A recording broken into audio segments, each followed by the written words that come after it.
اس کے ساتھ ہی ناظرین آپ کو بتائیں کہ سخن قبیلہ چنیوٹ کے زیر تمام عصر حاضر کے نوجوان شاعر شکیل جاذب کی کتاب نمی دانم کی تقریب رونمائی کے موقع پر آل پاکستان محفل مشاعرہ کا انعقاد کیا گیا کہ جس میں ملک بھر کے نامور شعراء نے شرکت کی۔ اسی حوالے سے مزید رپورٹ کر رہے ہیں چنیوٹ سے ہمارے نمائندے وسیم دورانی۔ جی وسیم، بتائیے گا کیا تفصیلات ہیں آپ کے پاس؟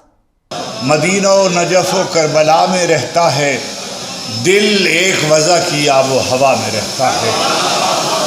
مدینہ و نجف و کربلا میں رہتا ہے، دل ایک وضع کی آب و ہوا میں رہتا ہے۔ جی بالکل، سخن قبیلہ چنیوٹ کے زیر اہتمام آل پاکستان محفل مشاعرے کا انعقاد کیا گیا، جس میں سیاسی و سماجی شخصیات، وکلاء، میڈیا نمائندگان اور ادب سے تعلق رکھنے والی شخصیات نے کثیر تعداد میں شرکت کی۔ محفل مشاعرے کا آغاز تلاوت قرآن مجید سے ہوا اور نعت رسول مقبول صلی اللہ علیہ وسلم چنیوٹ کے معروف ثناخوان ایسل عدی راجہ نے پڑھ کر شرکائے محفل کے قلوب و اذان کو معطر کیا۔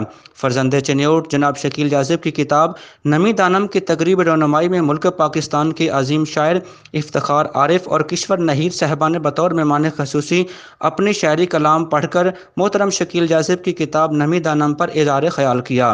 اس کے ساتھ ساتھ عباس تابش، قمر شہزاد، عمران الحق چوہان، شجاعت رجوی، جناب عدنان بیگ، شاکر خان بلچ، حسین سحر، ڈاکٹر قاسم بوگیو اور ڈاکٹر اشفاق ناصر کے علاوہ دیگر شعراء نے بھی شاعری کلام پڑھ کر مصنف کی داد رسی کی۔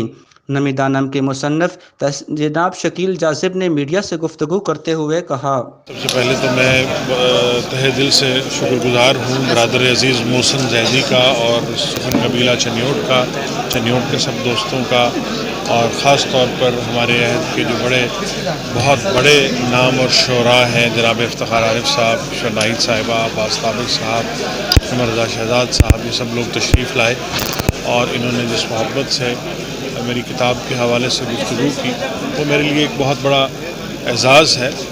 آل پاکستان محفل مشاعرے کی آرگنائزر سید محسن زیدی نے کہا کہ میرا ادب سے گہرا شوق ہے اور میں چنیوٹ میں بزم ادب کو پروان چڑھانا چاہتا ہوں۔ کیمرہ مین ٹیم کے ساتھ وسیم خان دورانی، SM نیوز چنیوٹ۔ بہت شکریہ وسیم دورانی تفصیلات سے آگاہ کرنے کے لیے۔ اب تک کے لیے اتنا ہی، مزید خبروں کے لیے دیکھتے رہیے SM نیوز۔